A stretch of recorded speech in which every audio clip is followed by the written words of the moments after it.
Douglas Jemal was born in Brooklyn, New York, and came to Washington in 1966.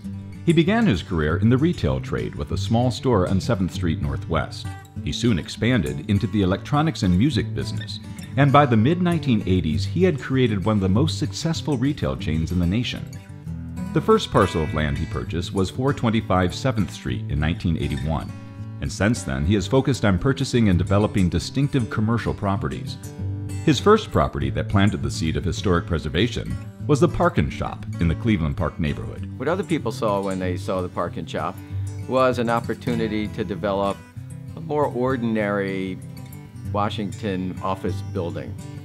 And Doug saw an opportunity to take an old form, one of the first forms of the retail center in the age of the automobile, and rehab it and do a smaller scale renovation that would actually say something about the place and, hopefully turn a profit too. But I don't think he had had any experience in preservation per se, so it was sort of, one step at a time with all of this. But it turned out he got it in the long run, and everyone was very happy with the results. Other properties soon followed.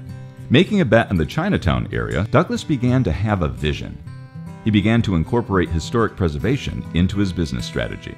Washington's such a button-down town in so many ways. It's true of the real estate community. We don't have a lot of swashbucklers, and cities need that. We need somebody who says, I don't care what the conventional wisdom says, I'm going to try to do something else. Doug had a different attitude toward preserving the past and going with it to create something really cool for the present.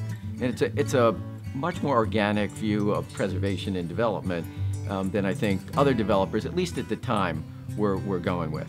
Next, Douglas redeveloped Chinatown Row, a section of storefronts with office space above, located near the site of the MCI Center.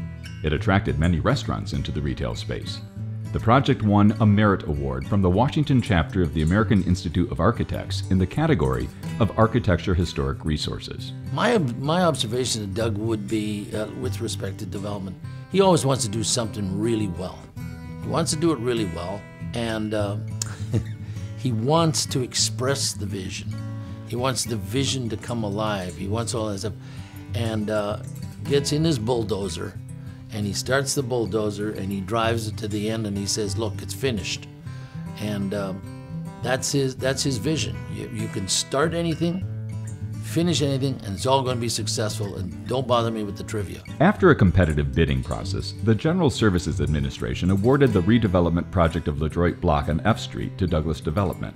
The site would eventually house the International Spy Museum and incorporate a new office tower and luxury apartments with the historic site. Not sure where I first met him, but I do know that I was immediately impressed by him, not only because we both have the same hairstyles, but because he is such a vibrant, energetic, he always has a smile, and he's just a terrific person. Well, what I've never understood is how Douglas can make a good living, and I'm sure he does, and still do such great historic preservation work. Obviously, he's found a way to do both historic preservation and make a decent return, and I wish he would somehow bottle that secret and distribute it to all the developers at all the national conventions. The Atlantic Building, Washington's first privately constructed high-rise building with elevator service, was integrated with 6 other historic buildings and facades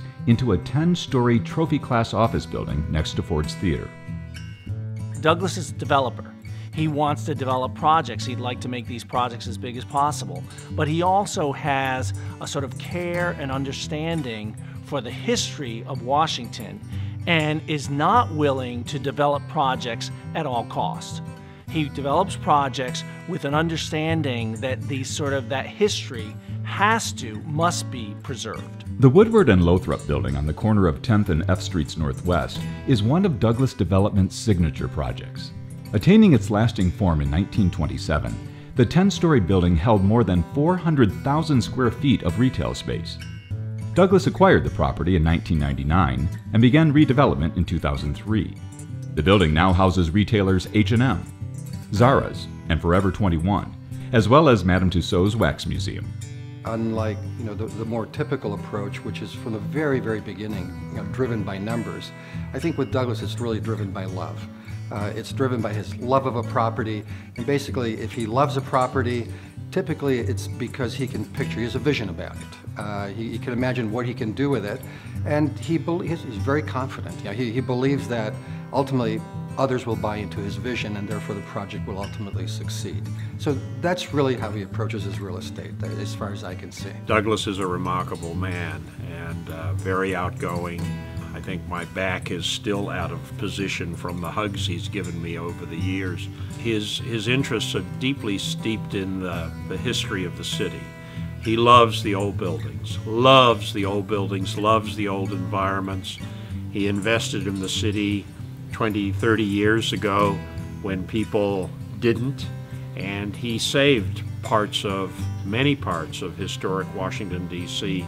Douglas Jemal has left a legacy for the city with many more projects, like the Citadel on Colorama Road and the Wonder Bread factory in the Shaw neighborhood.